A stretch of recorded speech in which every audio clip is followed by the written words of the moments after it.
બાપુ એક સુંદર મજાનો આહીરોનો ઇતિહાસ ભાગ 14નો પ્રસંગ છે અને આ પ્રસંગમાં આજે આપણે વાત કરવી છે આહીર વીર આદા ડાંગર વિશે.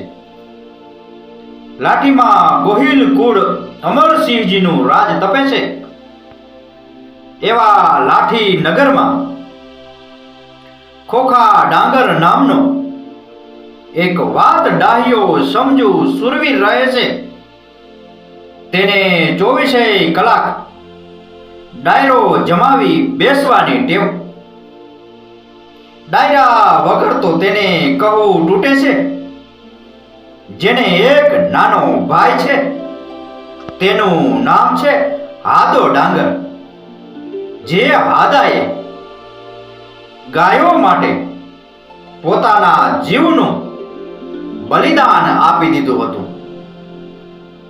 જેના નામ પરથી જે પુરાણ પ્રસિદ્ધ સૌરાષ્ટ્રનું નામ કાઠિયાવાડ પડી ગયું, એવી જોરાવર અને બડોકી કાઠી કોમ સાથે લાઠીને અનાદિ કાળથી વેર ચાલ્યું આવે છે.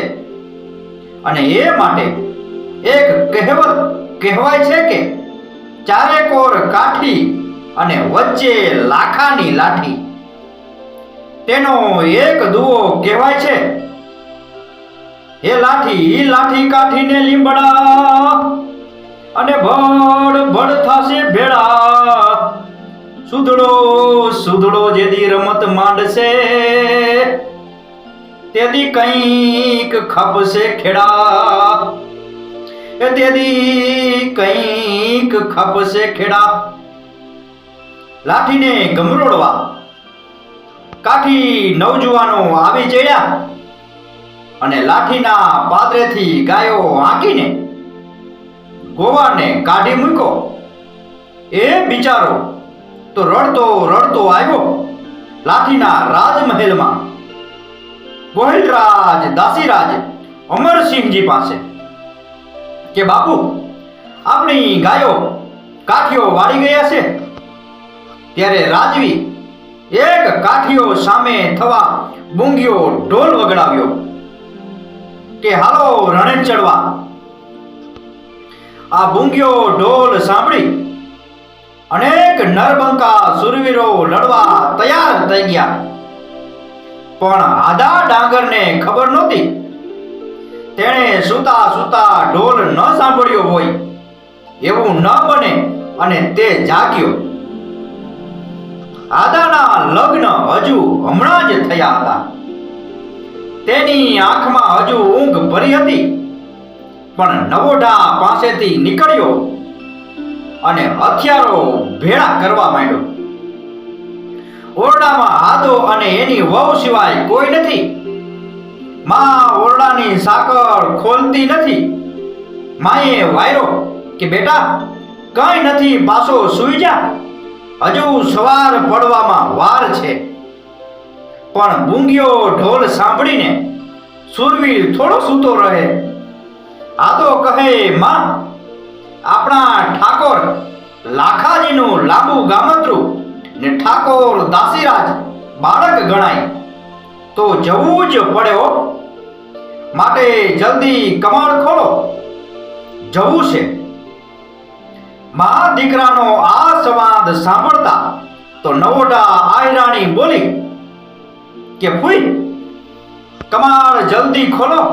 ને પછી બોલી કે મરવું ઉત્તમ મરદને રણભૂમિ માય, સેજે જાય સ્વર્ગમાં કિરત કોટ કદાય, કિરટ કોટ કદાય. નવોઢાના આવા શબ્દો સાંભળતા આદાની માએ બારણું ખોલ્યું અને ત્યાં તો આદો સિંહની જેમ છલાંગ મારીને ઘોડા ઉપર પલાણી ગયો. અને આ સમયે ઘોડાએ અપશુકનની એંધાણી આપી જમીન ખોતરવા ને સૂંઘવા લાગ્યો. માએ જોઈને કહ્યું, બેટા ન જતો સારું હો. ઘોડો જમીન ખોતરે છે પાછી વળી છીંક આવી છે. આદો કહે, અરે એવું શું બોલો છો માં? આપણો ધણી તો ઠાકર છે, તેને સુકન અપસુકન જોવાના ન હોય. આટલું કઈ આદો માને પગે લાગી ચાલી નીકળ્યો. જ્યાં કાઠિયો અને આદો ડાંગર ભેગા થયા ત્યાં એને તેણે ગાયો છોડાવી. પણ આદો કહે, તમે પાછા જાઓ, હું આને આઘા તગેડીને આવું. મૂછ મરડે દંત કરડે ટીકરી બહુ કીકી યારીને મોઢ કુવા પાસ માળિયા ઓમ હયે ધારીને. સામસામા સુરા મળ્યા ઉગ્ર યુદ્ધ તહી નાળ જંજાળ ગજબ ગગડિયા અરી દળ સહારેલું.